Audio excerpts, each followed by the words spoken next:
Hi மக்களே! எல்லாருக்கும் தமிழ் புத்தாண்டு நல்வாழ்த்துக்கள். என்னடா அவன் திடீர்னு பெரிய கோயில காட்டுறான் அந்த வீடியோல அப்படின்னு தானே பார்க்குறீங்க. ஆமாங்க. சித்திரை பொறந்துருச்சு இல்லையா? சித்திரை அப்படின்னாலே தஞ்சாவூர்ல பெரிய கோயில்ல பயங்கர விசேஷமா இருக்கும். சித்திரை வந்து தேரோட்டம் கூட நடக்கும் இல்லையா? பெரிய கோவில்ல. பார்த்தீங்கன்னா, அதுக்கான ஏற்பாடு தான் பண்ணியிருக்காங்க. அந்த ஒரு கல்யாண வீட்ல எந்த அளவுக்கு ஒரு பிரம்மாண்டமா அந்த லைட்லாம் போட்டிருக்குமோ, அது மாரி அத விட பல மடங்கு பிரம்மாண்டம் அப்படின்னு தான் சொல்லணும். அந்த பெரிய கோயில சுத்தி பார்த்தீங்கன்னா, நெறைய அந்த சீரியல் பல்பு லைட் எல்லாம் போட்டு ரொம்ப அட்டகாசமா அந்த திருவிழா வந்து நேத்து தொடங்கியிருக்கு.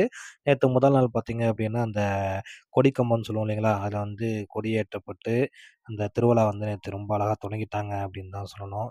அந்த பிரம்மாண்டமான கொடி கம்பத்த பார்த்தோம் அப்படின்னா, பார்த்துக்கிட்டே இருக்கலாம் போல இருக்கு. அந்த அளவுக்கான ஒரு பிரம்மாண்டம் அதுல இருக்கு. அதுல செய்யக்கூடிய அலங்காரங்கள் எல்லாமே. அந்த அளவுக்கு ஒரு நேர்த்தியா பண்ணியிருந்தாங்க.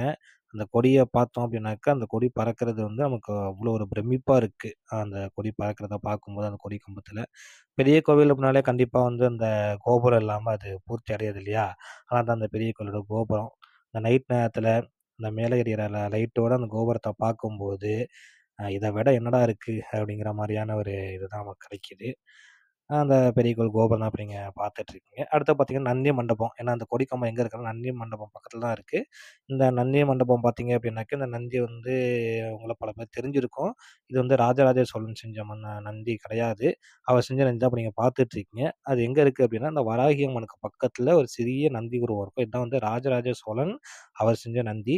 இதுக்கு முன்னாடி பார்த்த அந்த பெரிய நந்தி பார்த்தீங்க அப்படின்னா, மராத்திய மன்னர்கள் அவங்க வந்து அந்த பெரிய கோயிலுக்கு தகுந்தாப்புல நந்தி வந்து இருக்கணுங்கிறதுக்காக பெரிய நந்திய வச்சாங்க. அதான் அதோட ஐதீகம்னு சொல்லுவாங்க. அடுத்தது பார்த்தீங்க அப்படின்னா, இந்த பஞ்சரத்ன கீர்த்திகள் திருவையாறுல எப்படி ஃபேமஸா இருக்குமோ, அது மாரி நேத்து பார்த்தீங்கன்னா, அவ்வளோ பாடல்கள் வந்து நிகழ்ச்சியில வந்து பாடிக்கிட்டு இருந்தாங்க நெறைய பேர் கலந்துக்கிட்டு. அதுவும் பார்க்கவே ரொம்ப ஒரு நல்ல ஒரு அழகான விஷயமா தான் இருந்துச்சு அப்படின்னு தான் சொல்லணும். அந்த பாடல்கள் எல்லாமே.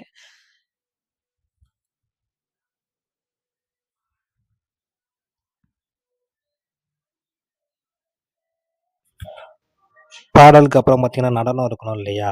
ஸோ, அந்த ஒரு நடனக் குழுவினர் என்ன பண்ணியிருக்காங்க அப்டின்னா, அந்த ஒரு நாடகமாவே நடிச்சு காட்டியிருக்காங்க. அந்த ராஜராஜ சோழனே வந்து நேர்ல வந்து கொடியேத்தியிருந்தா எப்படி இருந்திருக்கும்?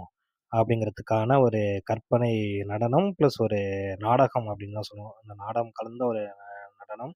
அந்த சின்ன குழந்தைங்க செய்யும்போது வந்து ரொம்ப பிரமிப்பா, ரொம்ப அழகா இருந்துச்சு. ராஜராஜ சோழன் வந்து நிக்கிறதாகட்டும், அவங்கள சுத்தி இருக்கக்கூடிய அந்த மக்கள், அப்புறம் அவருக்கு செய்யக்கூடிய அந்த பூரண கும்ப வரவேற்பு, இதெல்லாமே பார்த்தீங்க அப்படின்னா, ஒரு ராஜராஜ சோழனே நேர்ல வந்து அந்த கொடியேற்றத்த செஞ்சிருந்தா எப்படி இருக்கும்? அப்படிங்கிறது வந்து ரொம்ப அழகா வந்து அந்த குழந்தைங்க காட்டியிருக்காங்க. வர 27 பார்த்தீங்க அப்படின்னா, தஞ்சாவூர்ல தேரு. எல்லாரும் கண்டிப்பா தேருக்கு வந்து கலந்துக்குங்க.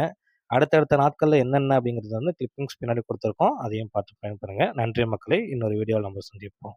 அதுவரைக்கும் பாய்.